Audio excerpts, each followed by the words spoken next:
It had been a wet, stormy morning in Festive Road, and although the rain had stopped, there were still puddles of water about.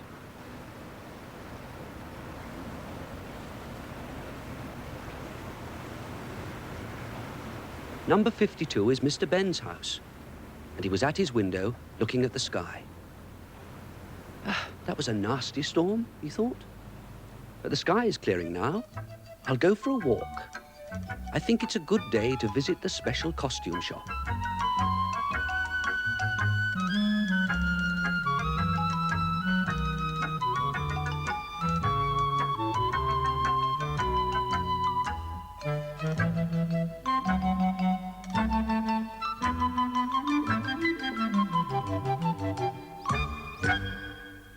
Inside the shop, as if by magic, the shopkeeper appeared. "Good morning, sir," he said. "Which costume would you like to try today?" "I don't know," said Mr. Benn.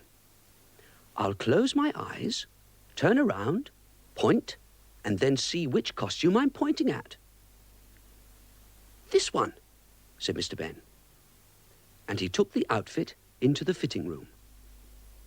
Inside the room, Mr. Benn changed into the outfit and then looked at himself in the mirror. "It looks a bit like a pirate's costume," he thought. And still wondering, he walked through the door that could lead to an adventure. Outside the door, Mr. Benn found himself on a ship, a sailing ship. He looked around.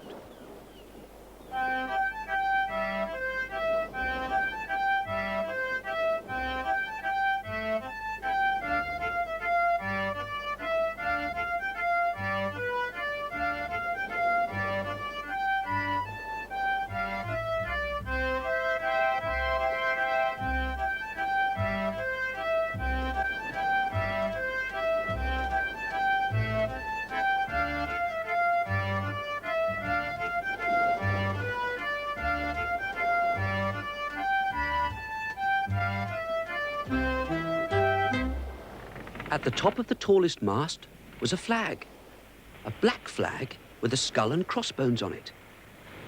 "The Jolly Roger flag," thought Mr. Benn. "This is a pirate ship. I must be a pirate. And all these other men must be pirates too." Suddenly, from the lookout above Mr. Benn, came a shout. "Ship ahoy! Ship ahoy!" At the back of the pirate ship, a door opened. It was the captain, Captain Tempest.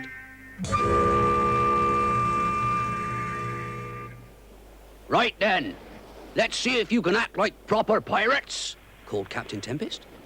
"Catch that ship and bring me its treasure."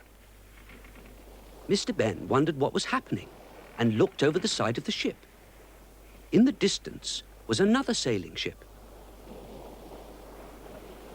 Mr. Benn said to a man standing close to him, "Do you think you can catch that ship?" "Oh, yes," said the man, "but we won't." "Why not?" asked Mr. Benn. "I thought the captain wanted to rob it." "He does," said the man. "He always wants to rob ships, but the rest of us don't.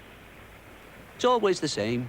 Each time we're supposed to catch a ship, we pretend to sail badly. We've never caught a ship yet," laughed the man.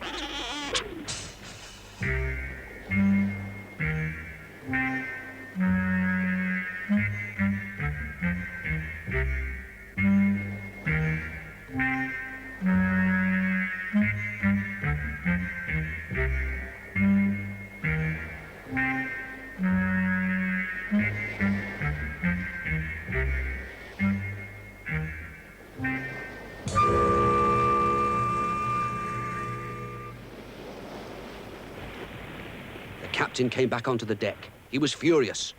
"You've done it again! You've let them get away!" he roared. "Call yourselves good sailors? You couldn't catch a boat in your own baths!" "We are good sailors," said the man to Mr. Benn, "but we won't be pirates."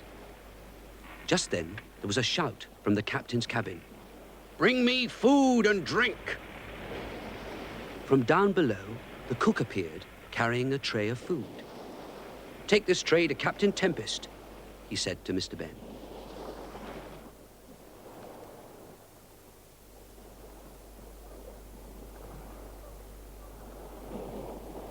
The captain was looking at a map spread on the table, a map of an island. "What's that island?" asked Mr. Benn.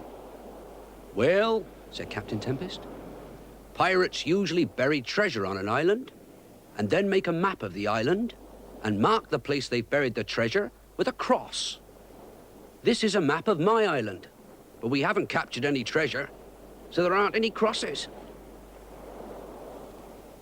Mr. Benn went back onto the deck. Ahead, he could see Captain Tempest's island.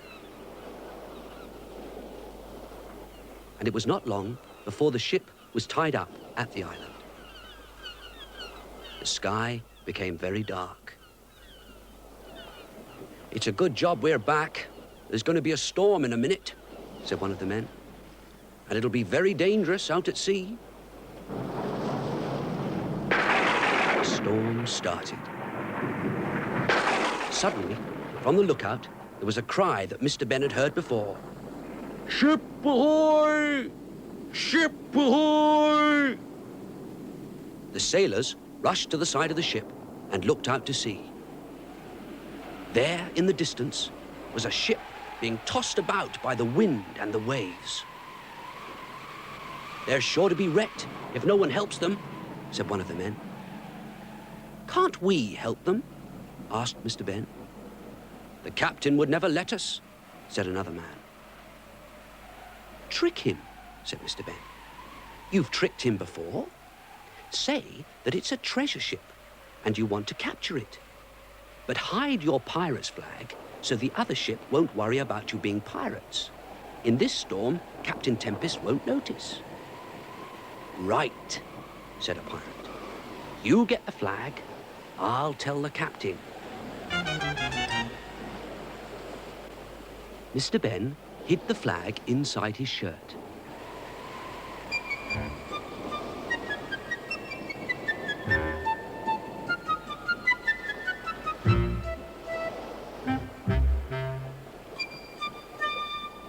By the time the captain came up on deck, they were already on their way to rescue the other ship. Captain Tempest was pleased to have another chance to capture some treasure, and even more pleased at how well the men sailed the ship in the terrible storm. They really were very good sailors.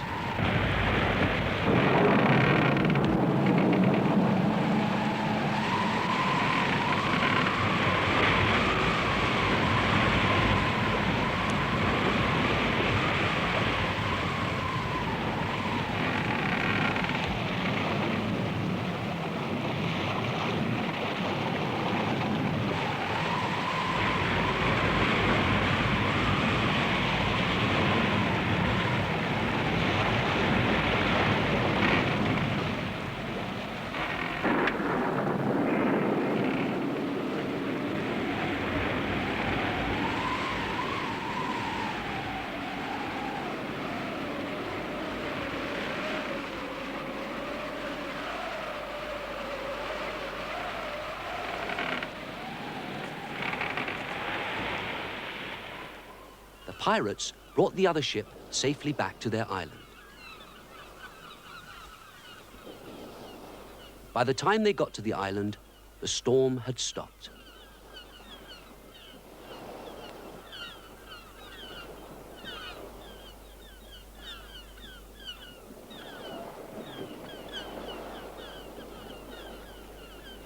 The crew of the rescued ship cheered the pirates. Hip hip! Hooray! Hip hip! Hooray! Hip hip! Hooray! Captain Tempest was pleased. Then he remembered that he was a pirate and said, "We only saved you so that we could rob you of your treasure." To his surprise, everyone, even the pirates, laughed as if he was joking. "That's a good joke," said the other captain. "If you are pirates, where is your pirate flag?" Captain Tempest looked up at the top of the mast. There was no flag on it. "Anyway," said the other captain, "we haven't any treasure, only a cargo of fruit trees and other plants. We'll give you some to plant on your island." Mr. Benn had an idea. He held up the map of the island and said to Captain Tempest, "You mark the map with crosses, and where you put the crosses, we'll plant the trees. They can be treasure trees." One of the sailors started to play a tune as Captain Tempest marked the crosses.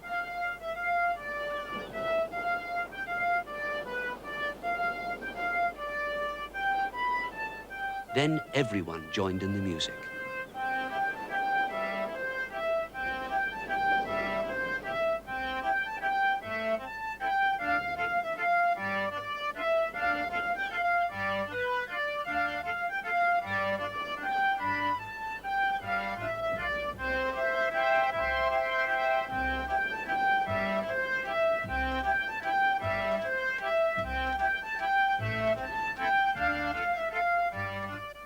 Mr. Benn was pleased to see everyone so happy. A man appeared beside him and said, "Will you come into the captain's cabin a moment, please, sir?" He did as he was asked, and there he was, back in the fitting room of the shop. He changed back into his own clothes and went back into the shop. He returned the pirate's outfit and held up the Jolly Roger flag. "I found I still had the flag under my shirt," he said. "You can keep that, sir," said the shopkeeper. "Captain Tempest won't be needing that again, thanks to your help." "Thank you," said Mr. Benn from the door, and waved goodbye.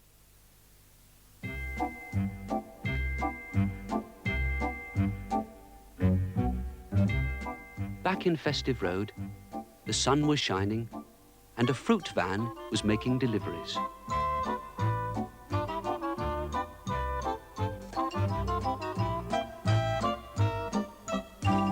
At his gate, Mr. Benn pulled the flag out and looked at it.